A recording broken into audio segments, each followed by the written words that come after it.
Allah Azza wa Jalla telah menyatakan dalam Al-Quran, wa atakum min kulli ma sa'altumuh wa in ta'uddu ni'matallahi la tuhsuha innal insana ladzalumun kafar. Kata Allah Azza wa Jalla, wa atakum, dan dialah Allah Azza wa Jalla yang memberikan segala permohonan kita, doa-doa kita yang mengabulkan adalah Allah Azza wa Jalla. Dan tidaklah kalian bisa atau sanggup untuk menghitung semua kenikmatan yang Allah berikan kepada kalian. Innal insana ladzalumun kafar. Sungguh manusia itu sangat zalim dan sungguh sangat kufur. Jemaah kaum muslimin yang dirahmati Allah Azza wa Jalla, di antara nikmat hari ini yang diberikan Allah kepada kita, Allah menyampaikan kita di bulan yang mulia, bulan Sya'ban, yang kita sudah berada di tengah-tengahnya bulan Sya'ban, yang insya Allah kita akan melaksanakan bulan Ramadan. Semoga Allah menyampaikan kita bertemu dengan bulan Ramadan. Banyak di antara kaum muslimin yang tidak memahami makna Sya'ban. Bahkan Nabi SAW menyebutkan banyak kaum muslimin yang melalaikannya karena bulan Sya'ban merupakan bulan yang terjepit antara bulan Rajab dan bulan Ramadan, sehingga orang banyak lalai di dalamnya. Sya'ban artinya adalah dari kata sya'bun yang berarti kelompok atau golongan. Orang-orang Arab ketika mereka berada di bulan Sya'ban, mereka berkelompok-kelompok, berpencar-pencar untuk mencari air, mengumpulkan air demi air, persiapan mereka untuk memasuki bulan Ramadan. Karena di Arab sungguh air saat itu sangat sulit. Maka mereka di bulan Sya'ban mempersiapkan betul air-air yang mereka butuhkan untuk menyongsong bulan Ramadan. Dari sinilah kemudian kita memahami jamaah kaum muslimin yang dirahmati Allah Azza wa Jalla makna yang tersirat, yang terkandung dalam bulan Sya'ban.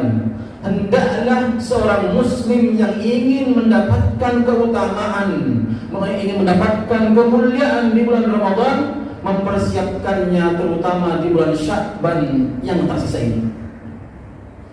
Maka Ibnu Rajab rahimahullah ta'ala berkata, man hurrima an khairuha faqad hurrima an kulliha.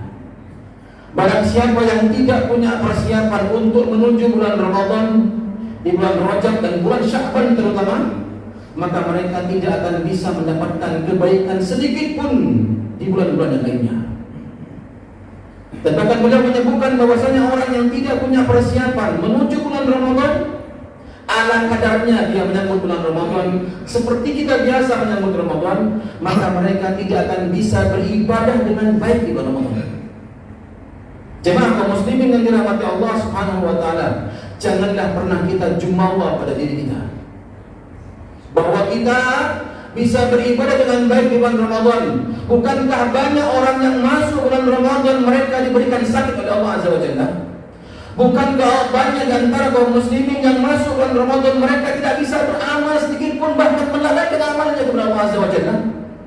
Maka anjuran Rasulullah SAW untuk mempersiapkannya di bulan Rajab dengan memperbanyak doa kita kepada Allah Azza wa Jalla, bertemu dengan bulan Ramadan, dan kita bisa diberikan kesehatan di bulan Ramadan, dan kita bisa beramal di dalamnya. Inilah permohonan para sahabat yang 6 bulan sebelumnya, bahkan ketika masuk Sya'ban mereka lebih bersemangat lagi untuk menyongsong bertemunya Ramadan. Jemaah kaum muslimin yang dirahmati Allah Azza wa Jalla, ada apa dengan Sya'ban? Yang pertama, sunnah yang sering dihilangkan di bulan Sya'ban adalah banyaknya kaum muslimin yang melalaikan ketaatan di bulan Sya'ban. Sebagaimana Nabi SAW telah bersabda, "Dzalika syahrun yawfulun nasu anhu baina Rajabin wa Ramadan." Ini bulan, Kata Nabi SAW, banyak dilalaikan oleh banyak manusia karena di tengah-tengah antara Rajab dan Ramadan mereka banyak lalai untuk beribadah kepada Allah Azza wa Jalla. Padahal inilah kunci daripada kesuksesan seorang muslim dalam beribadah di Ramadan.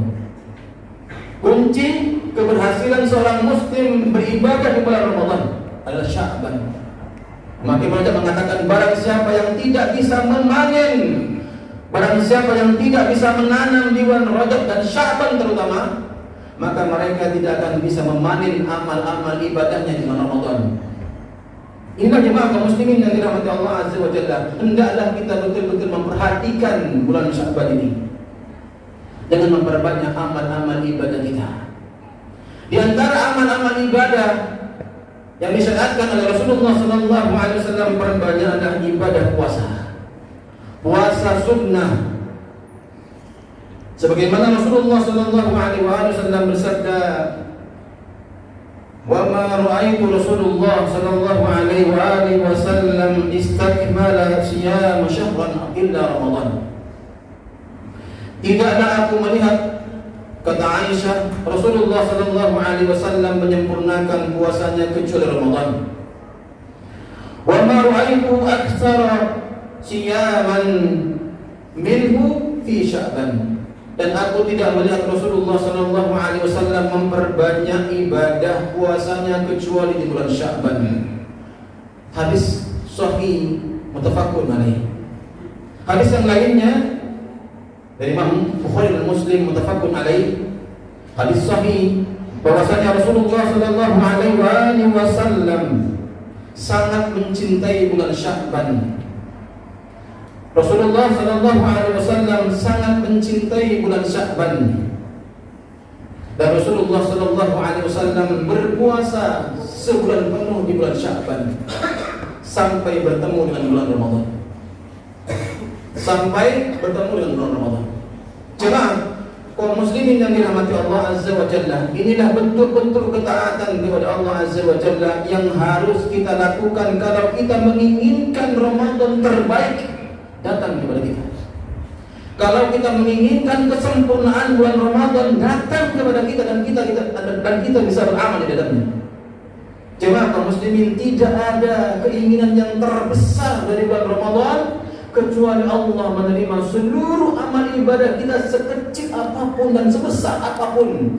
Dan yang kedua adalah mengampuni semua dosa-dosa kita yang selama 11 bulan kita berbuat.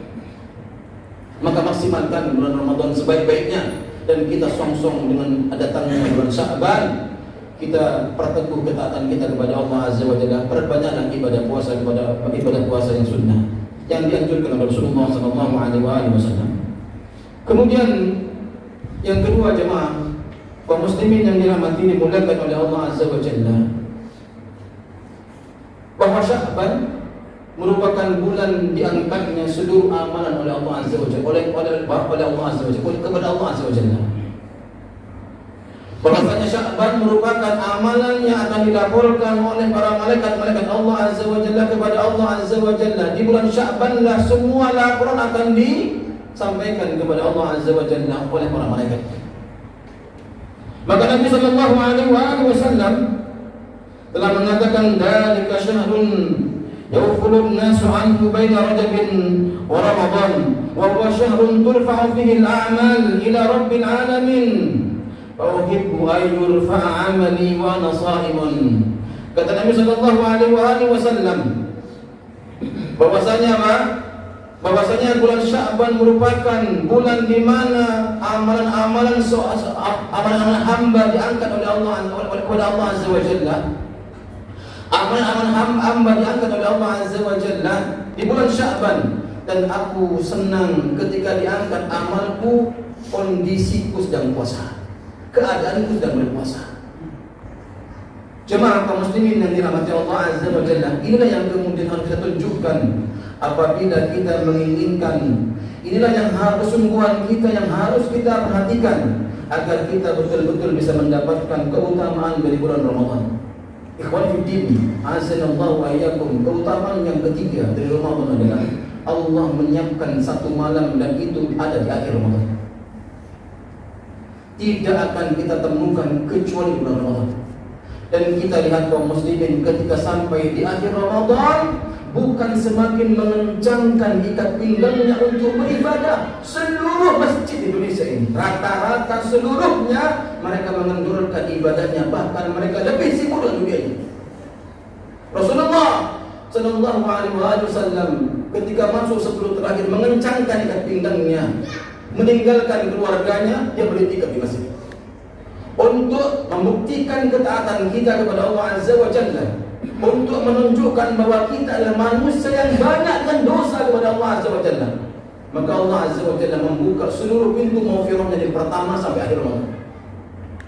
Dan kita bertekad pada diri kita untuk bisa mendapatkan satu malam ini yang pahalanya luar biasa dahsyatnya. Jemaah kaum muslimin yang dirahmati Allah Azza wa Jalla, inilah yang harus kita lakukan. Mengapa kita harus memahami apa itu Sya'ban dan ada apa dengan Sya'ban. Aku qauli hadza fastaghfirullah li wa lakum wa lisa'il muslimin fastaghfiruhu innahu huwal ghafurur rahim.